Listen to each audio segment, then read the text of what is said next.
Kalau saya bilang, satu minuman ini membuat manusia berubah jadi 4 makhluk berbeda, apakah kamu percaya? Ternyata pada saat Nabi Adam belajar menanam pohon anggur, iblis mendatangi kebun tersebut, lalu menyembelih 4 hewan di atas pohon anggur untuk merusak pohon tersebut, sehingga darah 4 hewan tersebut meresap ke dalam tanah, lalu diminum oleh akar pohon anggur. Lalu hewan apa sajakah yang disembelih oleh iblis? Simak video ini baik-baik. Pada video sebelumnya, kita sudah pernah membahas tentang khamar yang dulu dihalalkan oleh Allah. Bahkan, banyak sahabat Nabi yang sering sekali mabuk, lalu kemudian perlahan demi perlahan mulai diharamkan. Sekarang kita akan membahas tentang kenapa khamar ini bisa memabukkan, bahkan sampai Allah haramkan hingga hari ini. Kisah ini bukan dongeng, bukan fiksi. Kisah ini dipercaya, bahkan sejak zaman Nabi Adam.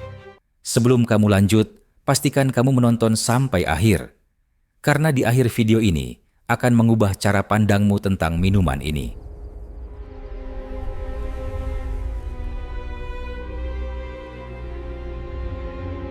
Kisah ini dikutip di dalam kitab Hayatul Hayawan karya Imam Kamaluddin Ad-Damiri.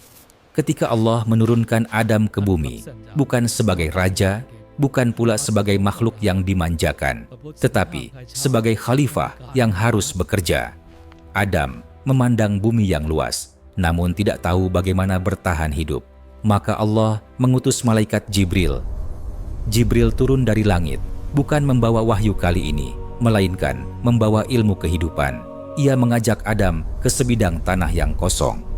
Wahai Adam, beginilah caranya bumi memberi rezeki. Jibril mengajarkan cara menanam benih, cara menunggu dengan sabar, dan cara bersyukur saat panen datang. Adam pun menanam dengan tangannya sendiri. Setiap tetes keringatnya menjadi saksi bahwa manusia tidak diciptakan untuk bermalas-malasan. Hari demi hari berlalu, dari tanah yang mati tumbuh kehidupan, dan Adam menangis. Bukan karena lelah, tetapi karena sadar. Rezeki bukan datang dari langit secara instan, tetapi diturunkan melalui usaha dan doa.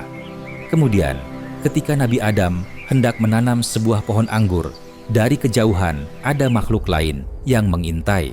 Makhluk itu mengintai bukan dengan mata penuh kasih, tapi mata penuh iri dan dendam. Namanya Iblis. Iblis tahu jika ia merusak pohon itu secara kasar, manusia akan menjauhinya.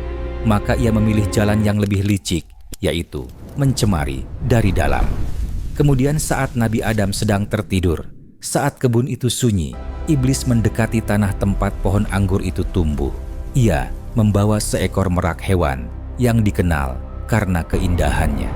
Kemudian ia sembelih di atas tanah itu. Darahnya mengalir dan meresap ke akar.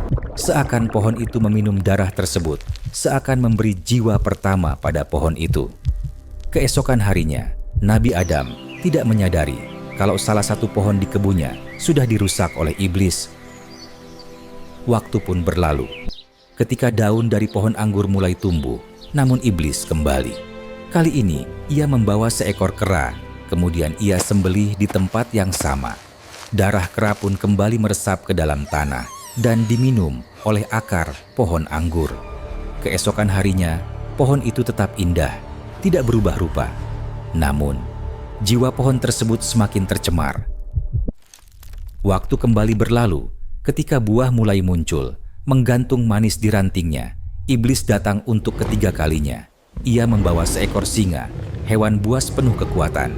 Ia kembali menyembelih singa itu di atas pohon anggur, dan darahnya pun mengalir ke batang pohon, seakan akar itu sedang meminum darah tersebut. Lalu iblis pun pergi.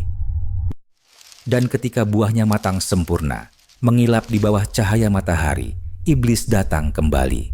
Kali ini, ia membawa seekor babi. Dia pun kembali menyembelih babi itu di atas pohon anggur, sehingga darah itu seakan menyatu dengan pohon. 4 darah, 4 sifat. Diserap oleh satu pohon, pohon itu tetap tampak sama. Inilah sebabnya ketika seseorang minum khamar dan mulai mabuk, dia akan mewarisi sifat dari 4 hewan ini. Sekarang kita bahas satu persatu hikmah di balik peristiwa ini. Saat seseorang meminum khamar, dia juga ikut mewarisi 4 sifat hewan tersebut. Saat tegukan pertama menyentuh bibirnya, rasa hangat dan manis mengalir di sekujur tubuhnya. Tidak ada rasa takut, tidak ada tanda bahaya. Cairan itu mengalir ke dalam dadanya, dan perlahan sesuatu berubah. Wajahnya berseri, bahunya terangkat. Ia merasa lebih percaya diri, lebih menarik, lebih berani berbicara. Merasa dunia kini berada di pihaknya. Seperti merak yang membusungkan dada, memamerkan keindahan yang ia miliki. Kemudian, hangat itu naik ke kepalanya. Tawa pecah tanpa sebab, geraknya semakin bebas. Ucapannya mulai melompat tanpa arah. Lalu ia membuka semua rahasia tentang dirinya, mengucapkan hal-hal yang seharusnya disimpan. Ia tidak sadar bahwa batas telah menghilang, seperti seekor kera yang melompat tanpa tujuan, bermain tanpa rasa malu. Setelah itu, kegembiraan itu tidak bertahan.